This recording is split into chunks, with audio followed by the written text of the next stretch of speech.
1944 from his time in the teaching fraternity, and in 1955 his transition into politics. Here is that story as brought to you by Raquel Moigai.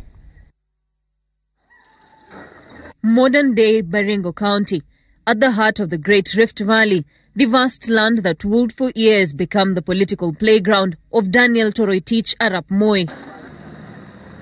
26 kilometers from Kabarnet town, and you get into such a location. The place where Moi had his first cry of life on the night of 2nd September 1924.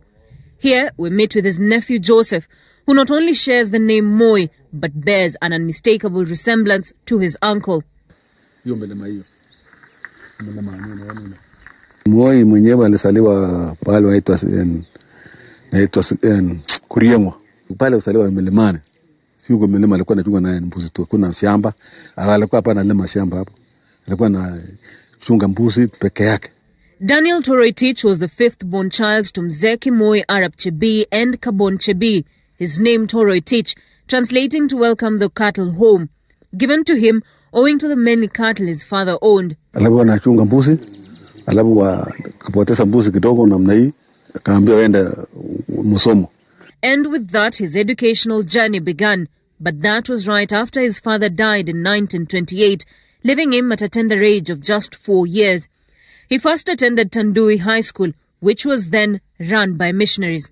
A lot has changed since the late 1920s, but one thing has remained constant here at Tandui Primary School, and that is this tree, which according to locals is very important when narrating Mzee Moi's educational journey, and which upon his personal request, this tree remains standing despite the changes. It is under this tree where a young Moi, thirsty for education, would sit with his books, perusing the pages as he tried to gain more knowledge.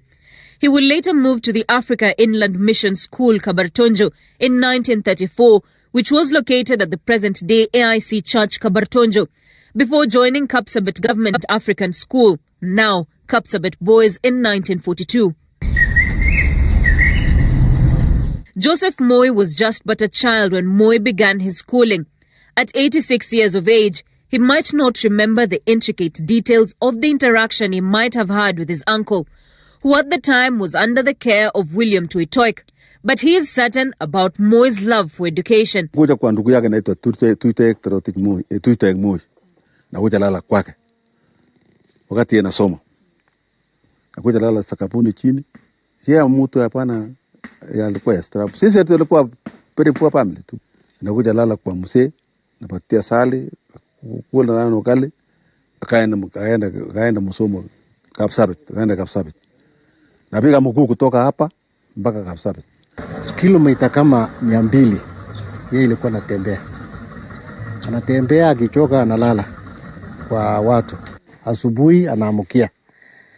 Na kulikuwa na shida, hata wakati mwingine walikuwa na karanga mahindi na kuweka kwa mfuko. Akipika pale iko maji anakunywa.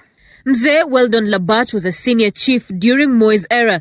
He still remembers of a story Moi shared with him in one of their random engagements. Yeye mwenyewe aliniambia ati nilienda mpaka njiani, mzee mmoja akaona haya kabisa, akaniambia wewe chukua hii shilingi 200. Una shilingi 2.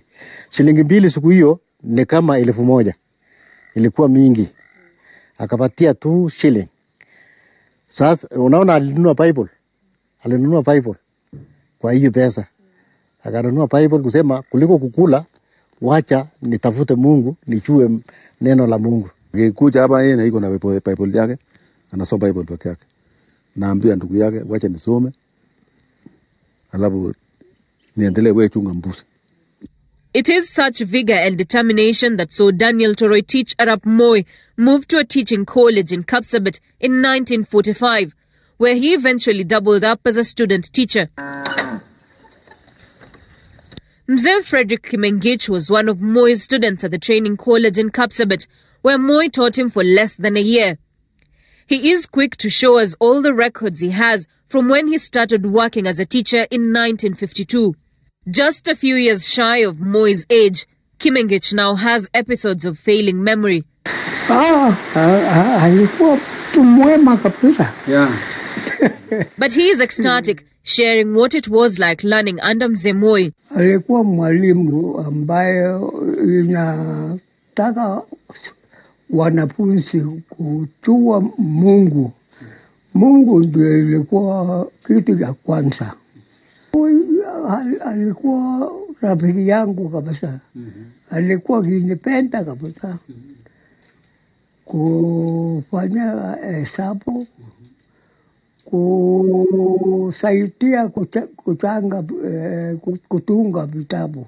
In the period he learnt under him, there was one thing that Moi hated. Lakini hataki watu kusema uongo.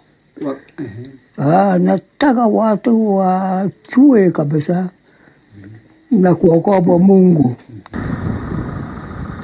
Daniel Toroitich Arap Moi will later finish his teacher training and head on to teach at Tambach Government African School, which is the current Tambach Boys High School, before becoming a head teacher at Kabarnet African Government School, now Kabarnet Boys High School. Later on, he will rise to the position of assistant principal at Tambach Teachers Training College, which was situated on the land that Tambach Boys High School occupies now. Ndio vile niliona huyu mzee huyu, ilikuwa mimi naona wakati ilikuwa yeye na basi tukingi tukaambiwa ni mwalimu. Ilikuwa nabaliwa stoking. Wena siku hiyo ilikuwa mtu nyeusi hapa anatakiwa kuvaa viatu au long.